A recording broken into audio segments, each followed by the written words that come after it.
Kelompok 3 di mari, ada kelompok 3 jangan lari. Ya, perumusan proklamasi kemerdekaan pada Agustus 1945 terjadi karena adanya desakan dari golongan muda. Mereka sampai menculik Soekarno dan Hatta ke Rengas Dengklok agar tidak dipengaruhi Jepang. Setelah Soekarno dan Hatta kembali ke Jakarta dari Rengas Dengklok pada 16 Agustus 1945, mereka diminta untuk bertemu dengan Mayor Jenderal Otoshi Nishimura, Kepala Departemen Urusan Umum Pemerintahan Militer Jepang di kediamannya. Setelah Bung Hatta memikirkan apa yang sebaiknya tertulis di dalam naskah proklamasi, ia memutuskan untuk membuat dua ayat.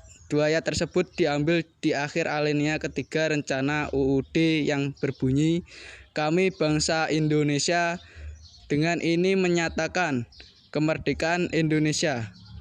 Hal-hal yang mengenai pemindahan kekuasaan dan lain-lain diselenggarakan dengan cara seksama dan dalam tempo yang sesingkat-singkatnya."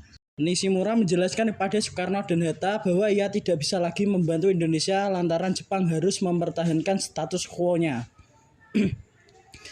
Sebelumnya Jepang memang sudah menjanjikan kemerdekaan atas Indonesia.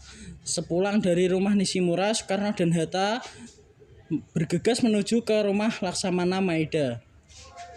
Seluruh panitia persiapan kemerdekaan Indonesia PPKI, Miyoshi, dan Maeda sudah berada di rumah tersebut. Sementara di luar para pemuda sudah menunggu hasil dari perundingan mereka.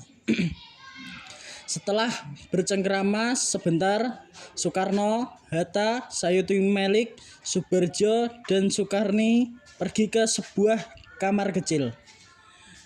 Di kamar itu mereka duduk melingkar di meja bulat untuk membuat teks ringkas terkait proklamasi kemerdekaan Indonesia. Sebenarnya naskah proklamasi sudah dibuat pada 22 Juni 1945. Namun mereka semua tidak ada yang membawanya. Kemudian Soekarno pun menunjuk Hatta dan menyusun teks ringkas naskah proklamasi. Karena menurut Soekarno bahasa dari Hatta adalah yang terbaik.